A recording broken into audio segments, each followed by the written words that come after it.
ఆయనో teacher అనుకోకుండా రాజకీయ పాఠాలు నేర్చుకున్నారు. టికెట్ దక్కించుకుని పోటీ చేసిన మొదటిసారే గెలుపొందారు. అభివృద్ధిని కూడా తనదైన శైలిలో పరుగులు పెట్టిస్తున్నారు. కానీ చిన్న చిన్న తప్పులు ఆయన మెడకు చుట్టుకునేలా ఉన్నాయి. అవి వచ్చే ఎన్నికల్లో కొంప ముంచుతాయేమోనని సందేహాలు వ్యక్తమవుతున్నాయి. ఇంతకీ ఎవరా వ్యక్తి, ఏంటా కథ?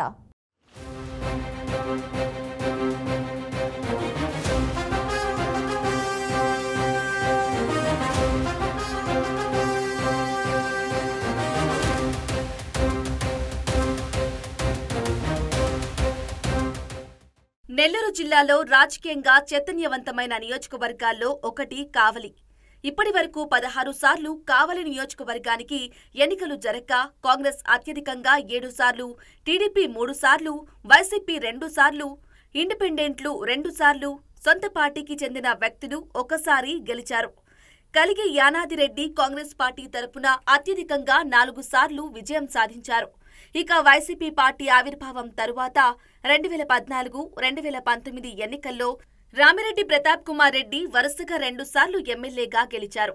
దీంతో కావలి వైసీపీకి కంచుకోటగా మారిపోయింది. ఇదే ఉత్సాహంతో 2024 ఎన్నికల్లో వైసీపీ పార్టీ తరపున మరోసారి ఎన్నికల్లో దిగి హ్యాట్రిక్ కొట్టాలన్న రామిరెడ్డి ప్రతాప్ కుమార్ రెడ్డి ఆశలకు టీడీపీ అభ్యర్థి దగ్గుమాటి వెంకటకృష్ణారెడ్డి గండి కొట్టారు. 32,000కు పైచిలుకు ఓట్లతో రామిరెడ్డి ప్రతాప్ కుమార్ రెడ్డిపై విజయం సాధించారు. ఈ గెలుపుతో కావలిలో 4వ టీడీపీ జెండా ఎగురవేశారు.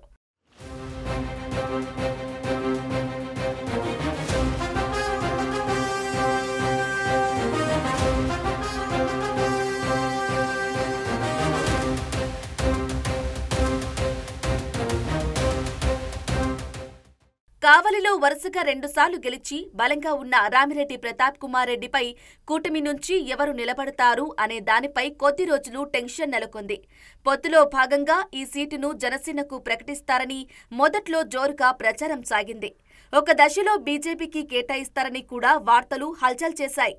కాదు టీడీపీకే టికెట్ అంటూ ప్రచారం సాగింది. ఈ క్రమంలో చాలా మంది పేర్లు తెరపైకి వచ్చాయి.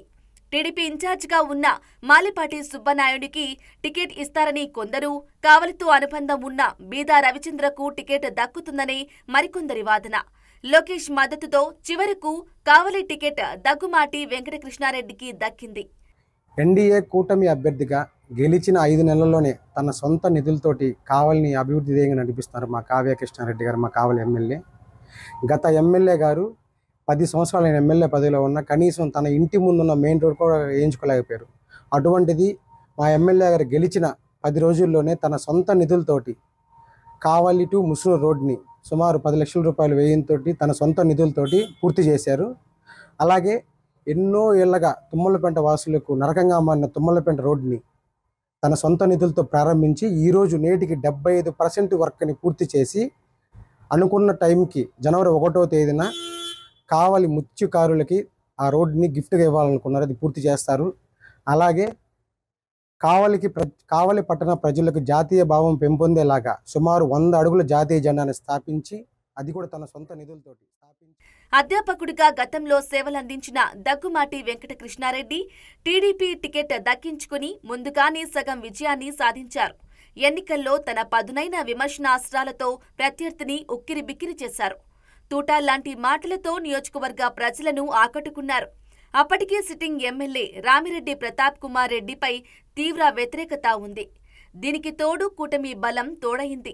తాను అధికారంలోకి వచ్చిన తొలి 100 రోజుల్లోనే రోడ్లన్నింటినీ బాగు చేయిస్తానని వెంకటకృష్ణారెడ్డి మాట ఇవ్వడం కూడా ప్రజల్లో బాగా పనిచేసింది. దీంతో పిల్లల మాస్టర్ కాస్త ప్రజల మాస్టర్గా అయ్యారు. రామిరెడ్డి ప్రతాప్ కుమార్ రెడ్డిపై బంపర్ విక్టరీ కొట్టారు. కూటమి ప్రభుత్వం వచ్చిన తర్వాత మన ఎమ్మెల్యే గారు చేస్తున్న అభివృద్ధి చాలా బాగుంది. ఐకాన్ డెవలప్మెంట్ కానీ, వార్డులన్నీ ప్రతి ఒక్కటి క్లీన్ చేయించడం కానీ, అలాగే ఇప్పుడు ప్రస్తుతం ఈ నెల 30వ తారీఖు దాకా ఎమ్మెల్యే గారు రాగానే ఇళ్ళ లేని ప్రజలందరికీ ఇల్లు ఇప్పిస్తున్నారు. ప్రతి ఒక్కరికి అవకాశం ఉంది, ఇల్లు అప్లై చేసుకోమన్నారు. అలాగే వార్డులో చెత్త కానీ ప్రతి ఒక్కటి నీట్గా మెయింటైన్ చేస్తున్నారు.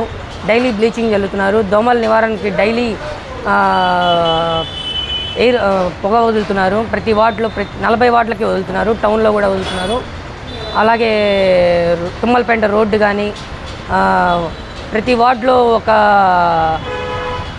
చెత్త అంతకుముందు చెత్త వేసే దగ్గర అంతా క్లీన్ చేయించి అక్కడ తులసి చెట్లు నాటడం మంచిగా చేస్తున్నారు ఎమ్మెల్యే గారు కానీ కమిషనర్ గారు కానీ.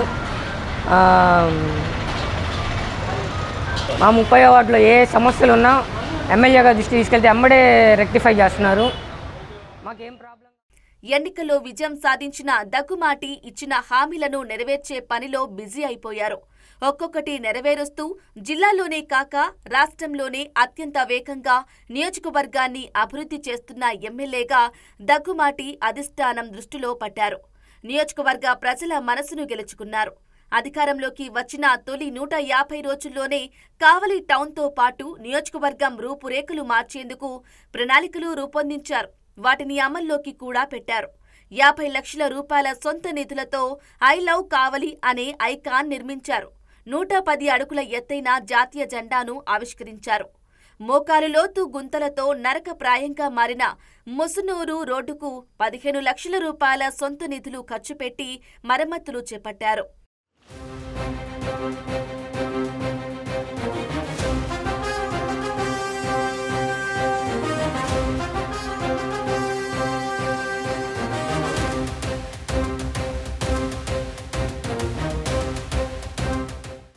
ఎన్నో సంవత్సరాలుగా అభివృద్ధికి నోచుకోని తీర ప్రాంత ప్రజల చిరకాల కోరిక అయిన తుమ్మలపెంట రోడ్డు నిర్మాణానికి పాత కాంట్రాక్టర్ను ఒప్పించి పనులు ప్రారంభించారు. గత ప్రభుత్వంలో పంట కాలువను ఆక్రమించి 128 ఎకరాల్లో వేసిన లేఅవుట్లలో తిరిగి పంట కాలువలను రైతులకు అందుబాటులోకి తెచ్చి వారి అవసరాలను తీర్చారు. కావలిలో 100 రోజుల్లోనే డ్రైన్ల నిర్మాణం పూర్తి చేసేందుకు కృషి చేశారు. సిరిపురం, కొత్తపల్లి గ్రామాల్లో 1,80 లక్షల రూపాయలతో సిసి రోడ్ల నిర్మాణానికి శ్రీకారం చుట్టారు. కావలిలో ట్రాఫిక్ సమస్యలు తీర్చడమే లక్ష్యంగా చాలా కాలంగా పెండింగ్లో ఉన్న బైపాస్ రోడ్డుకు శ్రీకారం చుట్టారు. నియోజకవర్గ పరిధిలో సీఎం రిలీఫ్ ఫండ్ ద్వారా 72 లక్షల రూపాయలు లబ్ధిదారులకు అందించారు. క్రీడాకారుల అవసరాలు తీర్చడంతో పాటు భవిష్యత్తు తరంలో క్రీడాకారులను ప్రోత్సహించాలనే ఉద్దేశంతో మినీ స్టేడియం అభివృద్ధికి పనులు చేపట్టారు. గెలిచిన 150 రోజుల్లోనే సొంత నిధులు కోట్లాది రూపాయలు ఖర్చు పెట్టడంతో పాటు ప్రభుత్వం నుండి నిధులు తీసుకొచ్చి నియోజకవర్గాన్ని అభివృద్ధి పదంలో పరుగులు పెట్టిస్తున్నారనే చర్చ అయితే జరుగుతోంది.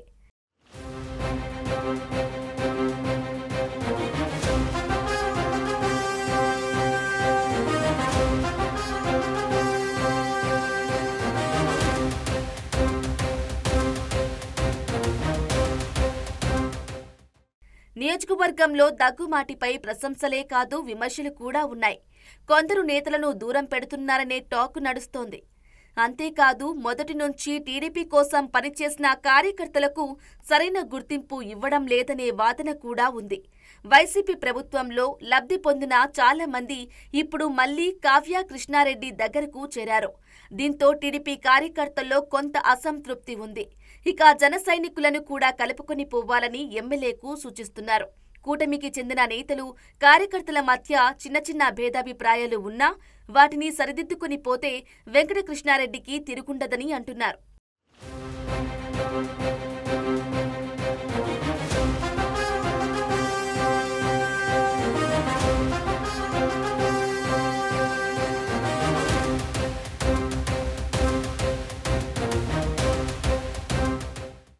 నెల్లూరు జిల్లా సమగ్ర అభివృద్ధికి చాలా అవకాశాలున్నాయి. ప్రజాప్రతినిధులు దృష్టి పెడితే వాటి అభివృద్ధి సాధ్యపడుతుంది. ఇప్పటికే దగదర్తిలో విమానాశ్రయం ఏర్పాటుకు జోరుగా ప్రణాళికలు రూపొందుతున్నాయి. చెన్నై నుండి కోల్కతాకి వెళ్లే 44వ జాతీయ రహదారితో పాటు అన్ని ప్రాంతాలను కలిపే ప్రధాన రైలు మార్గంతో పాటు రామాయపట్నం పోర్టు కూడా ఉంది. వీటికి రోడ్డు, రైలు, సముద్ర మార్గాల కనెక్టివిటీ ఉండటంతో నియోజకవర్గంలో అభివృద్ధి చెందేందుకు ఎన్నో అవకాశాలు ఉన్నాయి. కానీ ప్రజాప్రతినిధులు సరైన అభివృద్ధి ప్రణాళికతో ముందుకు రాకపోవటంతో పెద్ద పరిశ్రమలు నెలకొల్పలేకపోతున్నారు. దీంతో నిరుద్యోగ యువత ఉపాధి, ఉద్యోగ అవకాశాల కోసం ఇతర ప్రాంతాలకు వెళ్లాల్సిన పరిస్థితి వచ్చిపడింది. ఈ పరిస్థితిని క్లియర్ చేయాల్సిన బాధ్యత పాలకులదే అనేది ప్రజల వాదన.